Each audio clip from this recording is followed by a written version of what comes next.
Prezados amigos, hoje nós estamos aqui para falarmos a respeito da qualidade da prece e a maneira de orar.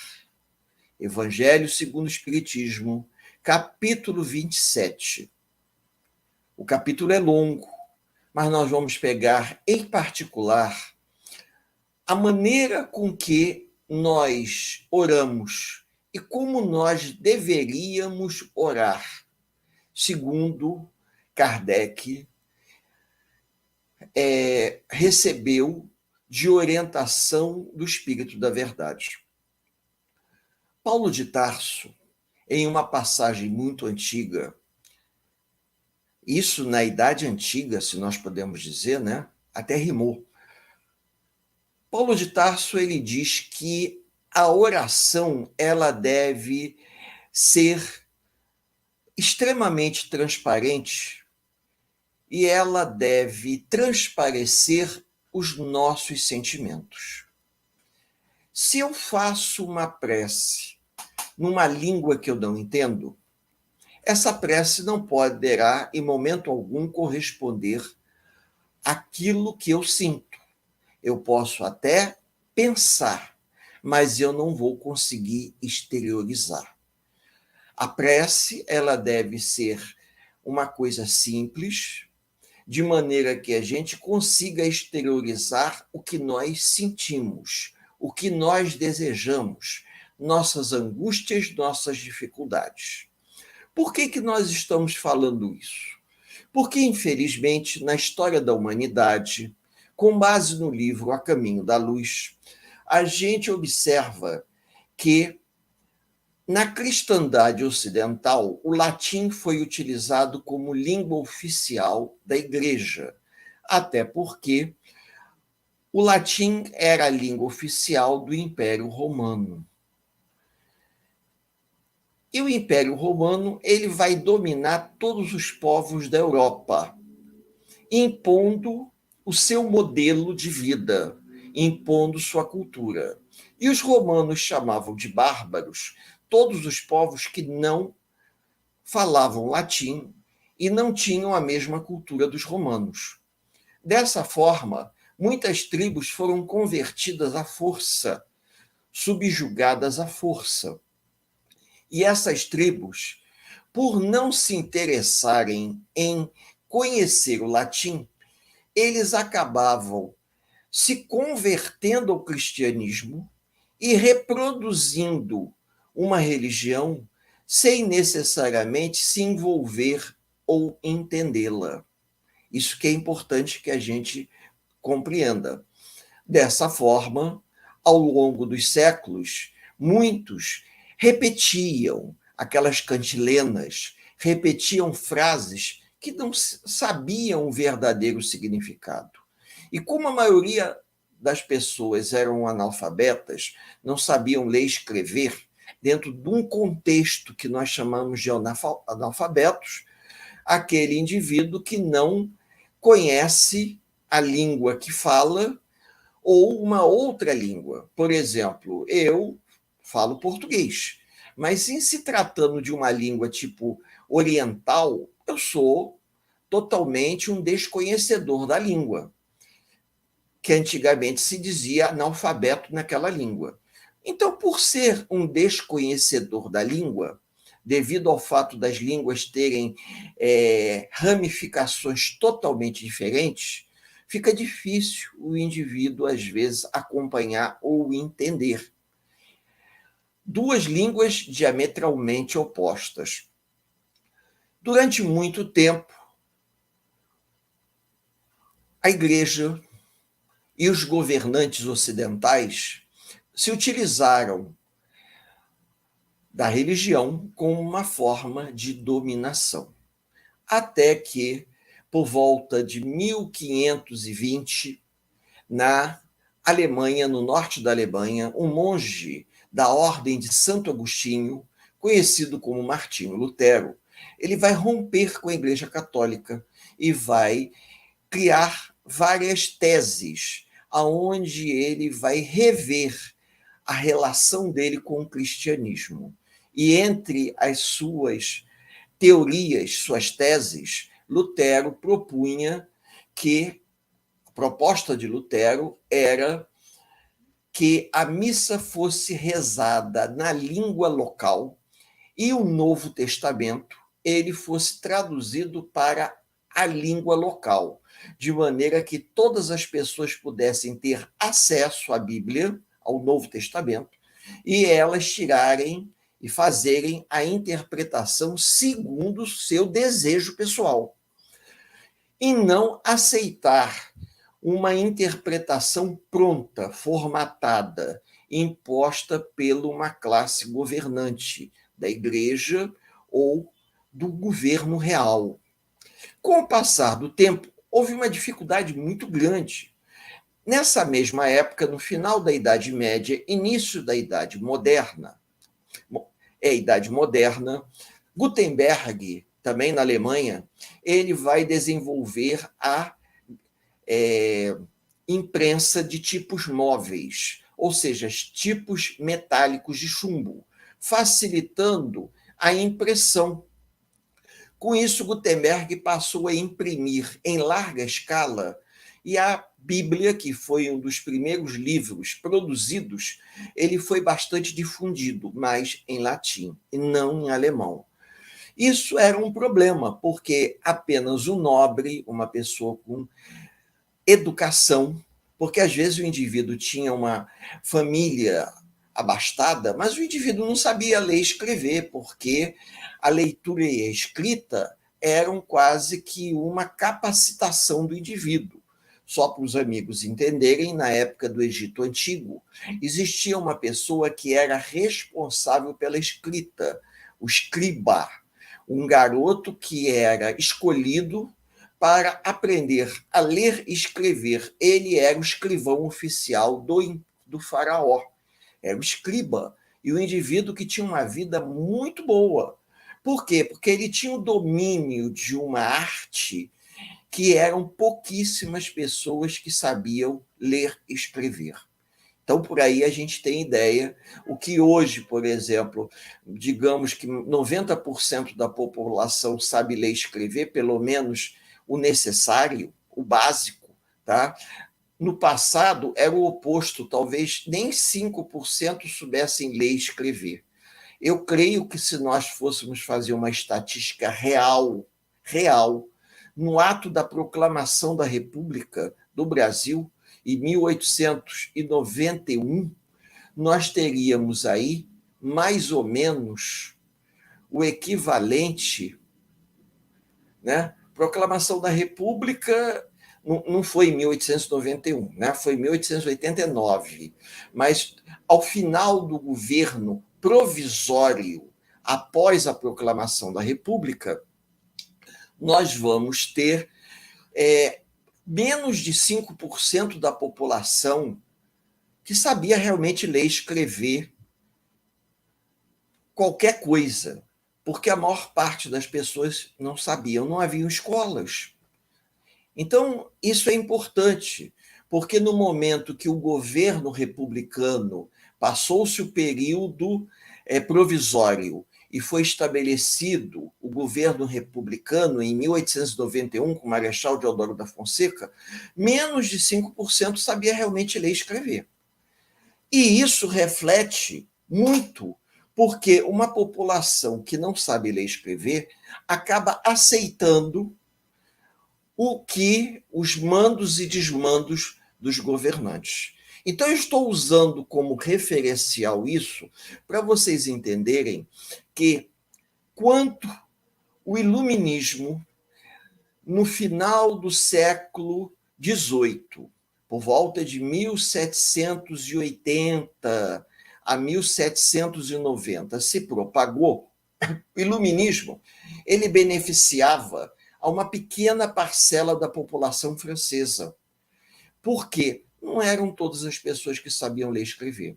E quando os iluministas, os mais cultos, homens com uma visão mais ampla, perceberam que não adiantava propagar uma nova doutrina filosófica, essa doutrina ela tinha que ser registrada e foi aí que eles criaram a enciclopédia, tá? Aí, a partir desse momento, tornou-se necessário aprender a ler e escrever para se ter acesso ao conhecimento. E por que eu estou dizendo tudo isso? Porque isso tudo vai influenciar na nossa maneira de orar. Quando nós recebemos um modelo pronto, a gente reproduz esse modelo pronto. Na época do Cristo, era comum as carpideiras serem contratadas, aquelas mulheres que rezavam, choravam nos velórios. Era uma tradição. Mas, com o passar do tempo, muita coisa mudou. Nós não podemos fazer uma comparação dessa natureza. O homem evoluiu, mas não o suficiente. O conhecimento, a cultura ficou sempre na mão de uma minoria, principalmente ao longo da Idade Moderna. Então, quando o Iluminismo abriu caminho para o advento do Espiritismo, Kardec recebe do Espírito da Verdade uma missão. A missão de Kardec se encontra no livro Obras Póstumas, aonde ali nós vamos encontrar qual era a verdadeira missão de Kardec. Kardec perguntou e o Espírito da Verdade respondeu. Mas Kardec não colocou isso no Pentateuco. Depois, a Sociedade Espírita Francesa, em homenagem a Kardec, colocou em Obras Póstumas essa passagem, justamente para que as pessoas pudessem entender que o objetivo de Kardec é promover uma educação, promover uma libertação da fé cega, promover um esclarecimento, promover uma, digamos assim, uma revelação atrelada a um esclarecimento, para que as pessoas pudessem se reeducar. Então, vejam bem, eu posso até pegar uma prece, como se encontra no Evangelho segundo o Espiritismo. No final do Evangelho, Kardec, já prevendo isso, ele fez uma coletânea de preces espíritas. E Caibar Schuttel, tá? Ele montou um livrinho chamado Preces Espíritas, aonde nesse livrinho está uma prece que todo mundo conhece, procura e não acha.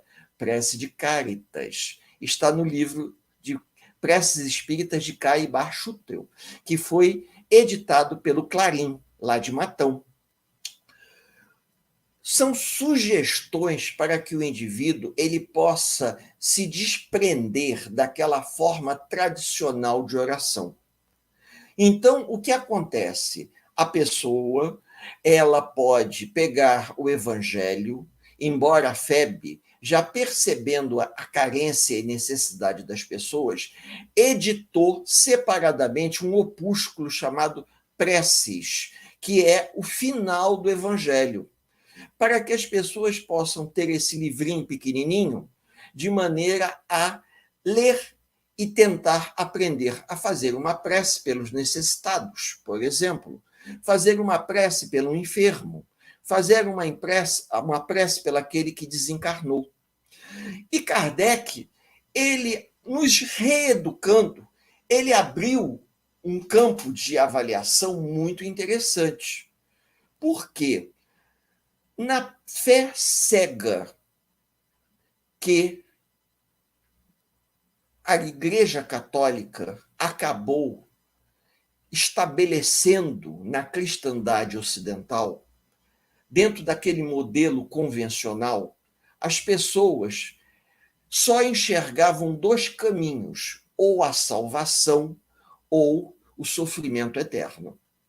Então, por exemplo, o indivíduo que foi um facínora, um indivíduo que cometeu vários desatinos, ele morre, ele não é merecedor da prece. Por quê? Porque ele já, digamos, assinou sua sentença de vida após a morte. Então, as preces para ele não fazem sentido, mas para o homem bom, isso é até uma questão, se eu não me engano, do livro dos Espíritos. Nós devemos orar pelos que fazem o mal? Claro. Por quê? Porque a vida continua após a morte do corpo físico. E se nós desejamos que as pessoas se melhorem, por que eu não vou orar por aqueles que cometem erros? Eu cometo erros. Então, quando Kardec, vejam bem, ele propõe que o homem de bem vá orar pelaquele indivíduo que foi um criminoso, que foi condenado à morte e morreu, executado em praça pública, uma coisa típica do século XVIII e século XIX, nós devemos orar pelas pessoas, porque essas pessoas também seriam amparadas. Então, com isso, há um rompimento, há uma ruptura entre uma nova maneira de pensar e um modelo antigo. E essa ruptura é uma ruptura em que nós deixamos para trás o materialismo e vamos vibrar de uma forma diferente. Vamos enxergar a vida de uma forma mais espiritualizada. Todos merecem prece, independente do que eles fazem. Nós devemos orar e pedir pelos governantes, pedir por todas as pessoas, porque hoje nós estamos aqui conversando com os amigos, mas quem não nos garante que algumas encarnações atrás a gente estava cometendo desatinos? Quem já teve a oportunidade de ler o livro Memórias de um Suicida, reparou que na terceira parte, Camilo Castelo Branco, no capítulo O Homem Velho, ele faz uma regressão de memória, uma terapia de vidas passadas, onde Epaminondas de Vico, um mentor, vai induzi-lo a um processo de regressão. E ele vê, numa tela fluídica projetada à sua frente de um grupo enorme de pessoas, tá? O que ele havia feito em encarnações anteriores. Ele se envergonha do que ele fez. E ele percebe claramente que ele, Camilo Castelo Branco, naquele momento, no Hospital Maria de Nazaré, era um réprobo. Ele havia cometido erros, mas houve uma encarnação mais remota em que os erros foram muito mais graves. Então, ele percebe que ele precisava de preces, assim como os outros que cometem erros também precisam.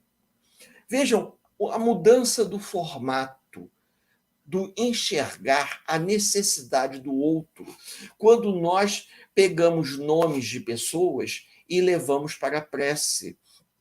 Dona Ivone Pereira, ela tinha um hábito. Antigamente, no jornal, havia uma parte de obituário que eles colocavam o nome das pessoas que haviam desencarnado, mas também a forma com que as pessoas haviam desencarnado. Hoje não se faz mais isso, mas eles faziam, tá? Eu não sei se por uma questão de saúde mental da sociedade isso é omitido. E havia aqueles que haviam cometido suicídio. Dona Ivone Pereira recortava do jornal os nomes, ela tinha um caderno que ela colocava e orava pedindo por esses indivíduos. Até que um dia aconteceu um fato muito interessante. Houve um homem que se interessou por Dona Ivone. Ela era solteira e ela havia decidido que ela não ia se casar e esse homem se aproximou, dando a entender que tinha interesse por ela. E ela até ficou animada com a ideia. Solteirona, né? Só que, curiosamente, apareceu um espírito para ela, que ela não sabia quem era, e ele advertiu a ela: não se envolva, não se deixe iludir. Ele está muito mais interessado no que você tem do que em você. Aí ela falou assim: mas eu nem lhe conheço. Você me conhece, mas eu nunca me apresentei para você. Eu sou um daqueles que você reza. Meu nome está no seu caderninho de preces pelos que cometeram suicídio. Eu sou um suicida. E Dona Ivone ficou surpresa, muito surpresa, porque ela não esperava isso. Então vejam, olha a mudança de formato da prece, que nossos bisavós, tataravós faziam e a prece que nós podemos fazer. Nós não discriminamos ninguém. Nós procuramos, sempre que possível, pegar um nome, levar para a casa espírita. A gente pode até não conhecer a história em detalhes, mas a gente vai e coloca na caixinha de preces, porque muitas casas espíritas possuem caixinha dos encarnados e dos desencarnados, ou um livro de prece pelos encarnados, livro de prece pelos desencarnados. E nós fazemos isso com o objetivo de ajudar a essas pessoas que desencarnaram. Nós não estamos aqui para julgar, nós estamos aqui para ajudar.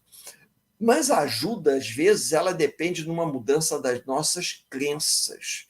O que Kardec fez? Kardec procurou nos reeducar através de uma mudança no modelo daquilo que nós acreditávamos. Ou seja, reeducando, deixando aquela crença materialista para trás e tentando abrir o nosso coração para nós também podermos dar atenção àqueles que sofrem, aos necessitados. Todo mundo tem o seu tempo de compreensão, de entendimento, o tempo em que nós estamos amadurecendo. Ninguém muda de uma hora para outra. Por isso que Allan Kardec propõe uma reeducação. É a reforma íntima. Na reforma íntima, eu vou deixar o homem velho para trás e vou tentar construir um homem novo. Eu tive a oportunidade de assistir um vídeo que eu achei muito bonito, cantado por não vou entrar em detalhes para não fazer propaganda, mas esse vídeo é cantado de música sertaneja, em que eu achei assim, muito bela a colocação. Nós somos indivíduos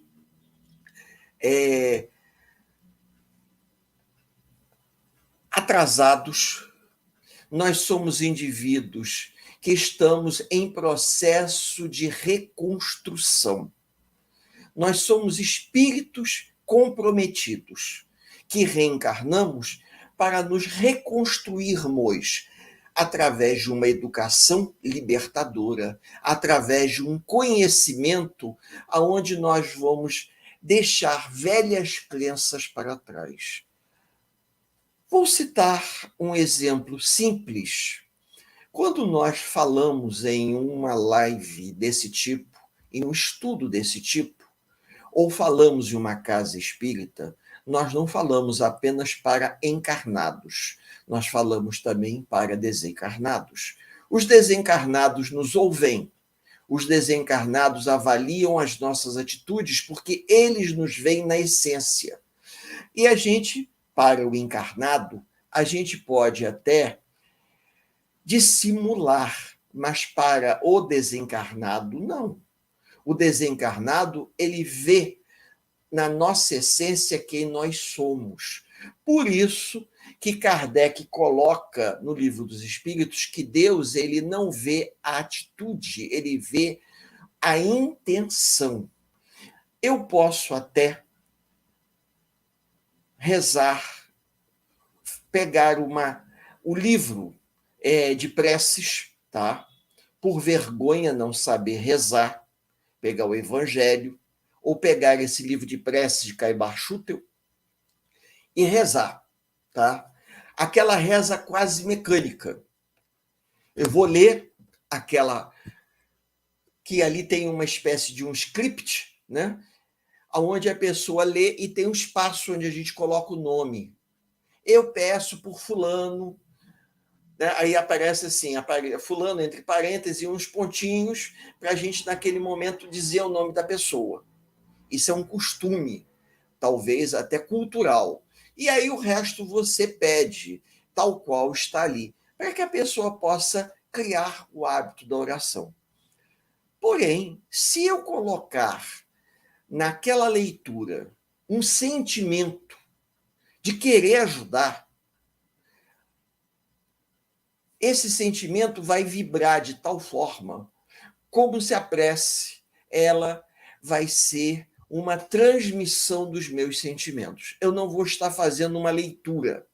Por que eu digo isso? Porque dentro de uma tradição cultural, geralmente as pessoas, ao orarem, elas repetem. A gente repete uma coisa que nós aprendemos com nosso pai, nossa mãe. Nosso pai aprendeu com o pai dele, que era o nosso avô, e assim sucessivamente, por conta de uma tradição católica, não necessariamente cristã. Há uma diferença. Porque Paulo de Tarso, lá atrás, da época do Cristo, ele já dizia: se uma pessoa que fala um idioma diferente me impõe que eu faça a prece no idioma dele, e se eu não souber o que ele fala, eu vou repetir mecanicamente, mas eu não vou conseguir entender o que eu estou falando, embora eu possa emocionalmente pedir a Deus ajuda. Então, quando nós fazemos uma prece, a prece ela tem que expressar o nosso verdadeiro sentimento. Sentimento de querer ajudar, o sentimento de colaborar, o sentimento de esclarecer, o sentimento de ser útil. Eu não posso repetir uma coisa mecanicamente só porque eu aprendi assim. Eu respeito aqueles que aprenderam e que repetem como uma tradição, tipo rito de passagem. Foi o que eu aprendi na escola quando eu estudei. No rito de passagem, nós recebemos uma cultura e nós reproduzimos essa cultura no modelo de uma crença. Então, ao repetir isso, nós estamos promovendo um processo de transmissão de conhecimento. Eu não sei se os companheiros já ouviram falar que algumas tribos indígenas, elas ensinam os mais novos através de um rito de passagem. E no rito de passagem, o mais jovem recebe do mais velho uma tradição e cabe a ele repetir isso. Às vezes ele repete, às vezes ele não repete, não. Eu tive chance de assistir um documentário aonde o jovem índio, para se tornar guerreiro, ele tinha que passar por uma prova desafiadora dentro da cultura do povo. Entre essa cultura, ele tinha que enfiar o braço dentro de um formigueiro e ficar com o braço enfiado ali, suportando a picada de formigas que tinham um veneno que doía muito. E o repórter, talvez na brincadeira, perguntou a outro índiozinho que falava o português: você também vai ser guerreiro, né? Você também vai passar por esse ritual. E ele falou: eu não faço questão. Por quê? Porque eu não vejo necessidade disso. O garoto falou isso. E o outro, que era um adolescente, que estava fazendo o rito, ele estava se preparando para reproduzir o modelo. Porque fazia parte da cultura. Como nós, por exemplo, reproduzimos o modelo e a família faz questão que a gente reproduza esse modelo, porque faz parte das nossas crenças. E nós estamos rompendo com as nossas crenças? Não, nós não estamos rompendo com as nossas crenças. O Deus é o mesmo. O Cristo é o mesmo. Os anjos da guarda, protetores, são os mesmos. Eu estou ressignificando. Eu estou me reeducando emocionalmente. Como, por exemplo, um exemplo prático, dia 2 de novembro está se aproximando. É o Dia dos Mortos. E dentro de uma questão cultural, as pessoas vão até o cemitério visitar seus antepassados. E nós aprendemos, pela doutrina espírita, que não há necessidade de irmos até lá. Nós podemos nos reunir em casa e podemos fazer uma prece com a mente direcionada para o nosso familiar que desencarnou. A gente precisa necessariamente ir no cemitério? Não. Não. Algumas casas espíritas, e eu conheço umas, que elas têm uma tradição de toda sexta-feira, no final do mês, que é a última sexta-feira do final do mês, fazer a prece pelos desencarnados. Eu acho isso muito interessante, porque nós poderíamos ter uma data para orar pelos nossos desencarnados, sem necessariamente ter que ir ao cemitério. A gente pode ir por uma questão de verificar se está tudo em ordem, se o túmulo, se a sepultura não está destruída, se a gente precisa fazer uma manutenção. Isso sim. Mas dizer que nós estamos indo lá visitar os nossos familiares seria a mesma coisa que a gente dissesse, com todo respeito e carinho, eu vou na casa de Deus, como se Deus tivesse uma casa específica. A casa de Deus é o coração de todos nós, principalmente quando pensamos nele. A cristandade, ela criou esse costume no Ocidente, e todas as pessoas enxergavam as igrejas como a casa de Deus. E dentro de uma cultura que o homem, digamos assim, passou mais a temer a Deus do que a amá-lo, vejam bem, as pessoas acabaram se submetendo à cultura, sem parar para pensar. Mas no momento que Lutero traduziu a Bíblia do latim para o alemão, e no momento que as Bíblias passaram a ser traduzidas para a língua local, as pessoas passaram a interpretar a Bíblia de acordo com a capacidade de entendimento delas. Um bom exemplo disso, o professor Eurípides Barçanufo, ele tinha uma relação muito boa com os párocos na igreja lá em Sacramento. E na época, não era para qualquer pessoa que um padre poderia ofertar uma Bíblia. Isso na virada do século XIX para o século XX. Mas o professor era um homem tão culto, e o padre era amigo do professor e ainda dava aula na escola que o professor Eurípides havia fundado, Escola Allan Kardec, que o padre ofertou ao professor Eurípides uma Bíblia já traduzida, para que o professor pudesse ter acesso melhor às passagens do Evangelho. Então, vejam bem, se nós podemos estudar, se nós podemos ler e pensar, a gente para refletir. Há uma maneira de orar, sim. A maneira de orar é a maneira mais espontânea possível. Não é uma maneira rebuscada com palavras difíceis. A oração, ela tem que externar os nossos sentimentos mais profundos. E a gente precisa entender isso. Não é através de uma prece pré-estabelecida, é através de um momento de reflexão. Eu posso, ao levantar, tirar um minuto para agradecer a Deus por mais um dia.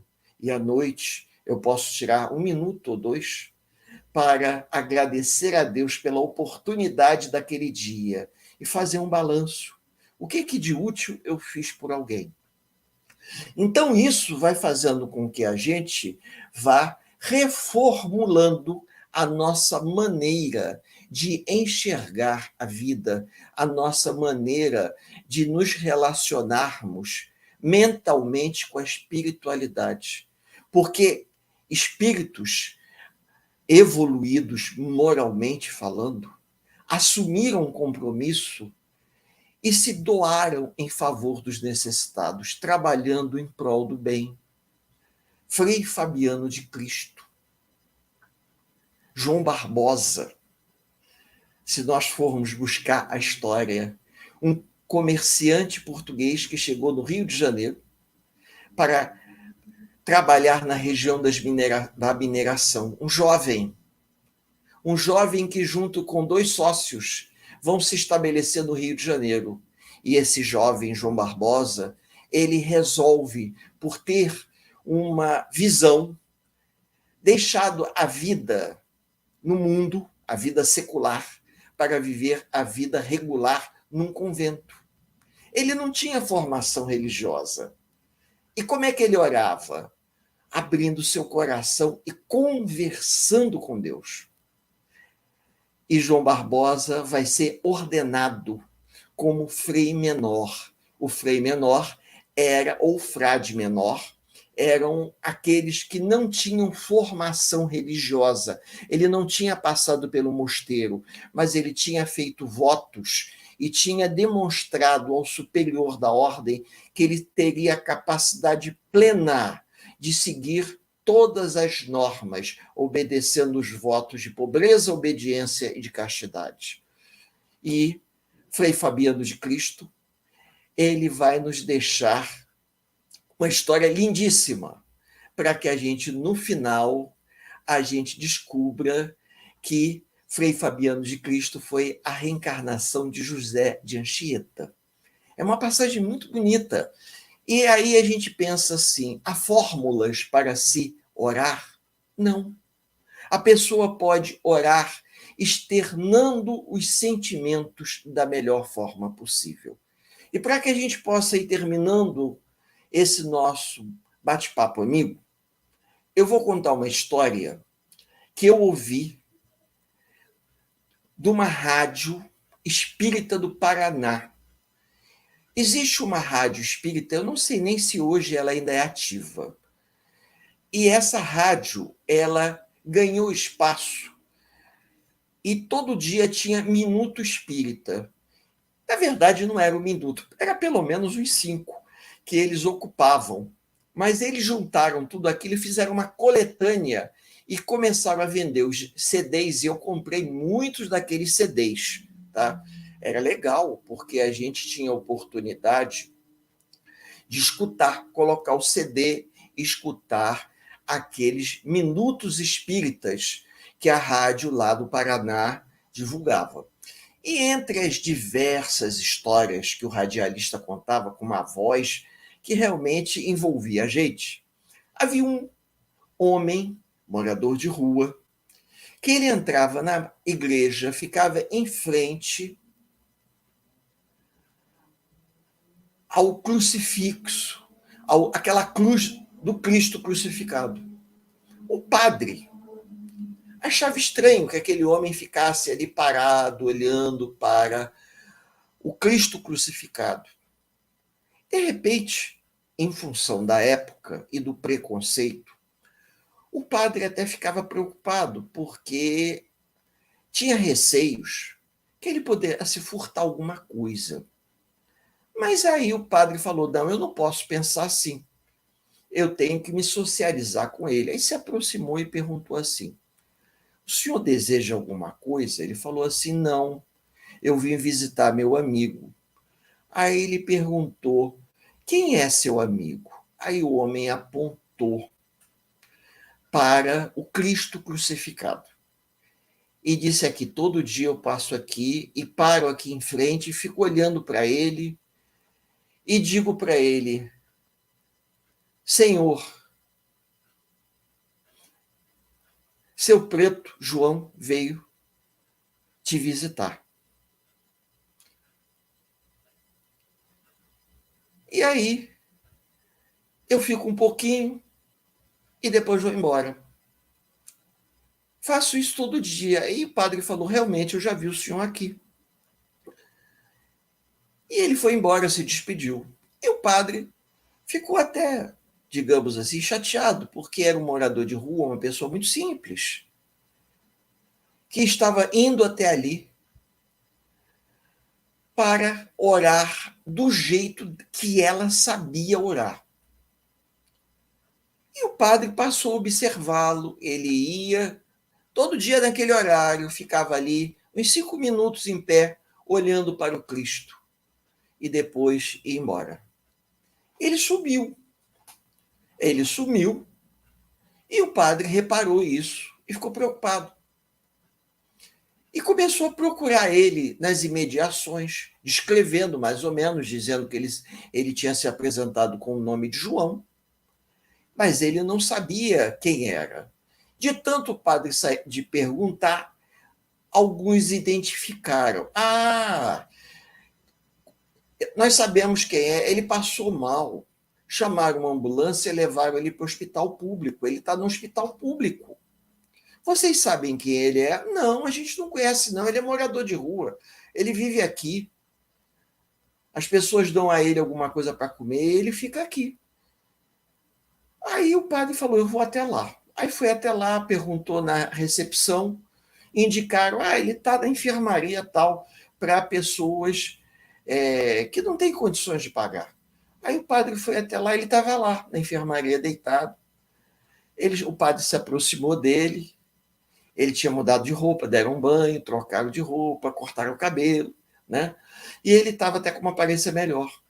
O padre perguntou, o senhor está melhor, seu João? Ele falou, estou melhor. Eu vim aqui visitar o senhor. O senhor sumiu. Eu passei mal, me trouxeram para cá. O senhor recebeu alguma visita? Aí ele sorriu e falou assim, eu já recebi visita. Então eu não sou o primeiro a vir aqui. Não, não, o senhor não é o primeiro aqui, não. O meu amigo lá da igreja já me veio visitar. Aí o padre parou e pensou assim, amigo da igreja? Lembra que o senhor me perguntou o que eu ia fazer na igreja? Eu todo dia ia lá visitar meu amigo. E logo que eu vim para cá, um dia que eu estava deitado aqui, eles me deram um remédio para me acalmar, porque eu estava muito nervoso, e eu tive a nítida impressão que meu amigo se aproximou aqui da cama, olhou para mim, sorriu e disse, João, eu estou aqui para te ver. E depois ele sumiu, eu nunca mais vi. A prece, ela deve reverberar aquilo que nós temos de mais autêntico. De maneira, como eu aprendi na casa espírita, que ela possa estabelecer uma ligação mental entre nós e o mentor espiritual responsável pela nossa encarnação.